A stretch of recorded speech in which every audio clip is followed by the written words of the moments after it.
All right. So what we're going to do is we're going to start off with our sponge. I have this little orange paper here so you can see a little bit better. So take your sponge, your stippling sponge, and you're going to take now, because it's a little colder in here, it's been raining, the sun hasn't been out all day, so the room is just in general colder. The special effect makeup product is very sensitive to the temperature in the room. If you're working on a movie set in the summer, it's very fluid. If you're working on a movie set in the winter, cold months, then it's a little bit more pasty, a little bit harder to work with and smooth out. Your blood, your scab blood is that way today. So take your stippling sponge, tap gently over the top of your dry blood. Take the back of your hand, fist it like so, take your palm, fist it, gently tap by stippling. Push, tap, tap, tap. You're creating the stippling design and you're creating little baby freckles. They're teeny weeny. Yeah. If you push the sponge all the way down, then look, you're creating more pigment deposit, except that it's in the shape of the sponge. So if you need something round, then cut the sponge rounded.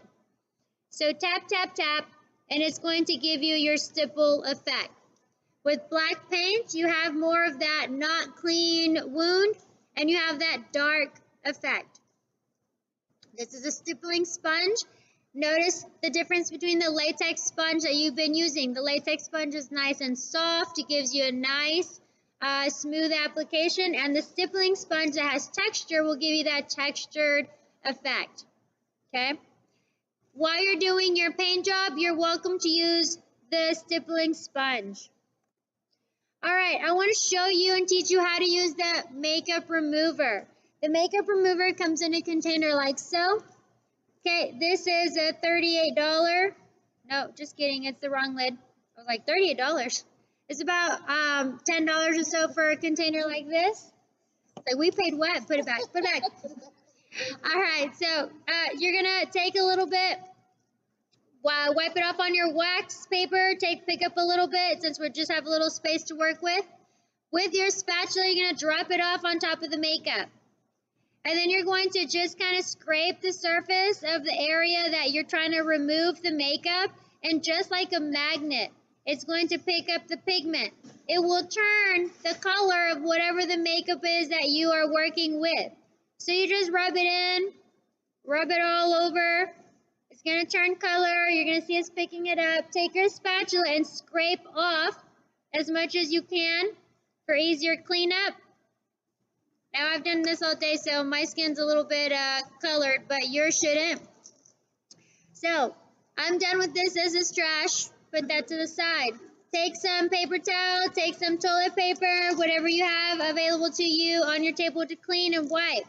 Not the alcohol wipes. Don't use the alcohol wipe. Okay? Tissue paper, paper towel, toilet paper, whichever. Brown paper towel. When you wipe, you're going to feel the top. One, it smells good. Two, it's meant for the skin specifically to help nourish the skin, to replenish the moisture that's lost with all the makeup you're using. Imagine you're working on Tom Cruise or Angelina Jolie and they're in an action movie, an action scene, and you have to put the makeup on, take it off, put it on to every day. Their face, their skin is not going to feel and look very good. Their job is to look good, right? That's part of their job. So you need products like this that we just used, because now when you feel it's nice and it's supple, it feels good, it's moisturized. Okay, it feels good. That's that product. All right, let's go ahead and take our latex cup and let's open it up. We're going to work on the inside of our palm to create our gun wound or our gunshot here. You're going to take your finger and you're going to dip it into your latex. You're going to pick up a little bit of latex. Drop it off in the middle of your palm like so. When you drop it off, you make almost a perfect circle. Pick up a little bit more of latex, drop off some more, push down a little bit more, your circle gets bigger. To make almost a perfect circle, you're going to take your fingertip and you're going to roll, push push down the center middle, and you're squeezing, you're pushing the product to the outskirts of the circle. The entry wound of the bullet, right? When the bullet goes in, the entry wound is pretty clean, although it does push up the skin a little bit around the rim of the hole. That's how you create it right here. You just did it. Then you do your paint job on top of that and you're done. That was the right side of the banana where the bullet went in. The outside, the opposite side, the exit point, is a lot more textured. Let's do that. Take some toilet, while this is drying a little bit, take some toilet paper, about 3 or 4 little squares, and I need you to cut it up into little shreds. You're gonna pull your toilet paper. Pásele, no, usted está bien, usted siga. You don't want a piece that's too big, because then it's really hard to work with. You want smaller pieces? Okay. Now, when you do this, you want the cheapest toilet paper you can find. And the reason why you want the cheapest toilet paper to find is simply because it is more pliable. It moves better. It absorbs the latex better. It acts more like skin than if you use Bounty paper towel that's nice and thick. We used that already yesterday for a different purpose. So, whenever you are when you're ready, take some toilet paper, just like an Oreo cookie. You're going to dip it into the latex, but you're not going to dip the whole cookie into the milk, right? You want a little bit of crunch. So dip some of the toilet paper into the latex, and you're going to lay down the toilet paper on top of the circle. So that the paper does not stick to your fingers, dip your fingers into the latex, your pinchers, your thumb and your finger, your pointer. And then tap over the paper towel, the toilet paper, to get it all wet. And you're going to start to form a circle. You're going to form the wall of the circle, as big or as little as you want. Grab more toilet paper. Clean your fingers with that same toilet paper. Dip it into the latex. Place it on the hand. Dip your finger into the latex. Tap latex over the top of your toilet paper. And start to shape it. Pinch it so that it stands up. If I turn my hand this way, can you see more 3D? Okay. You're making a little mountain, a circular mountain. Continue to add toilet paper. Now, if you're working on a big part, like on the back, and you're making a big wound, then you don't need to cut up the toilet paper. It's just if you're making little pieces of skin and such.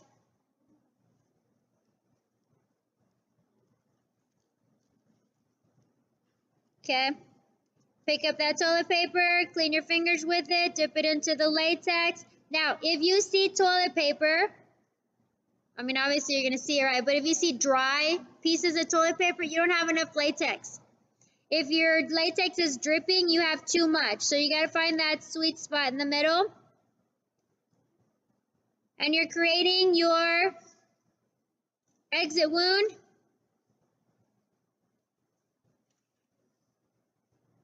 Okay. The more texture that it has, the better, because remember, the banana on the left side, it kind of exploded out. So the more texture that it has, the better it's going to be. You can pull open, like expand out. You can pull open the circle as if the bullet kind of blew out of there. Now, just like the cotton, it's going to take a little bit to dry. After you've created your circle, like if I put my finger in here, you see how deep that is? So, depending on how 3D you want it to look, it's definitely going to make a huge difference on how high the toilet paper is placed.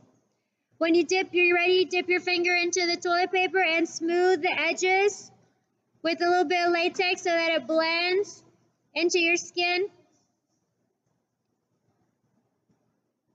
Okay, push it in. Smooth it out. When you're happy with the circle, you want to go ahead and take your finger and wipe excess latex off of the outer rim. Now your fingers are going to get pretty dirty. Some people don't like getting the fingers dirty because it's kind of gross. So you can use sponges, you can use brushes, things of the sort. You can take a paper towel and clean off your fingers, and then all the leftovers you can go ahead and do the roly-poly. Or you can just give it a second, let it dry, and then you can do the roly-poly and it'll come off on your fingers. Typically, when you're working with special effects makeup, it is very dirty. Very, not dirty like in a disgusting, it's kind of like just messy, okay? So clean up the edges of your application. Once you clean up the edges of your application, okay, then you're just gonna wait for it to dry. Now, when you're drying, again, if you're working in the hot summer months, it's gonna like kind of take a little bit longer because of the heat. If it's in the cold winter months, then it's gonna dry faster because of the cold. So when you're working on a movie set, that's definitely important to know.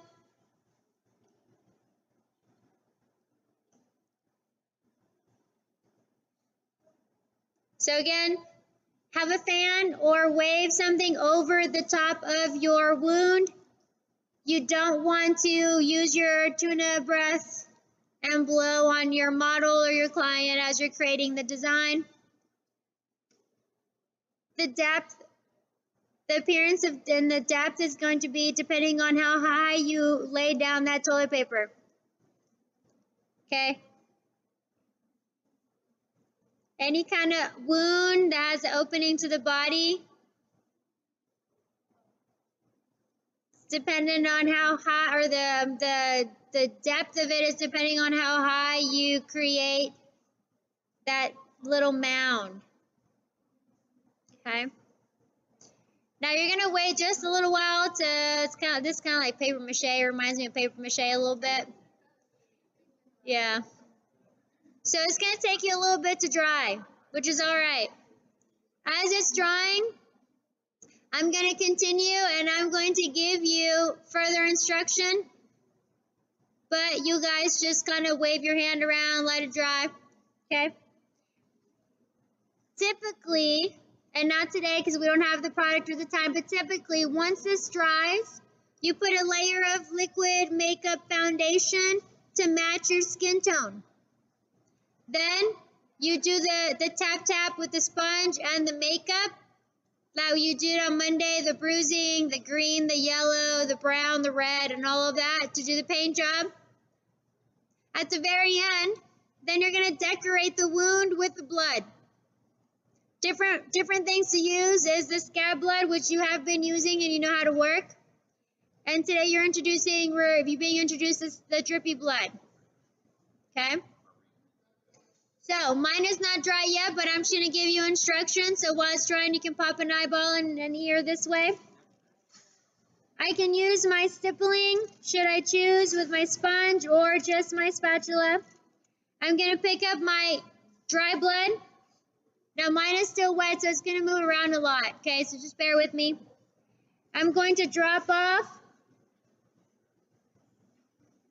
Okay, I'm going to drop off my blood in the middle. Mine is mixing with the latex. It's okay because it's going to dry clear in a while. But I'm going to put the Scab Blood in the middle. If I want more texture, then I want to tap, tap, tap. Remember, depending on if it's an entry or exit wound, I want all my dark blood in the middle. Okay? If it's an exit wound and I want more texture, I can tap, tap and add some of that Scab Blood to give it a little bit more texture and dimension, should I choose. To add a little bit of color, I'm going to dip my spatula into my Drippy Blood, and I'm going to tap, tap to add color because we don't have the makeup today. And so that will cover the white of the latex. You can do that while it's still wet. That's not a problem. It's just a little bit of tapping. When I'm ready, I'm going to take my Drippy Blood. I'm going to squeeze the top in the middle to make a little spout. I'm going to pour in some blood, a little bit at a time. I'm going to let it pool just for a little bit, let it sit for a little bit. When I'm ready, I'm going to tilt my hand while I have my cell phone out, and then watch. It's going to start to drip. This is typically the part that you guys love to record, so have your phones ready. Okay? Drippy blood will continue to be drippy blood until it is all gone. So even though you kind of think you stopped the drip, it's going to keep dripping. And it will drip everywhere. So be cautious. Remember that if you have bracelets and they're fabric, it'll ruin them, so drip the opposite direction. On mine, you can definitely still see the white because 1, it wasn't dry, 2, we didn't do the makeup, and 3, I just ran through it. You take your time and put your blood all over and do all that good stuff. I'm not rushing, I'm just giving instruction. You guys keep working because everybody's at a different pace. As far as for the removal, it's the same as yesterday. You're going to take your spatula and you're going to scrape off. Okay? Take your makeup remover product. Apply it. Pick up all the makeup that you have on your palm and anything that drips down. Move it around with your spatula. Scrape the skin a little bit with your spatula should you need for the removal. Scrape off as much as you can and then wipe off. Now, yeah, I've been doing this all day, so my hand just is stained red, okay? I've done this 6 times today. But yours won't be this stained, okay? If the drippy blood, because it is so strong, if it does stain your hand, I promise tomorrow morning it'll be gone. Maybe tomorrow afternoon by the time you finish washing your hands, all that, all those times. Okay? Also, share with your neighbor. Show them how you're doing and where you're at. And that's what we have for you today.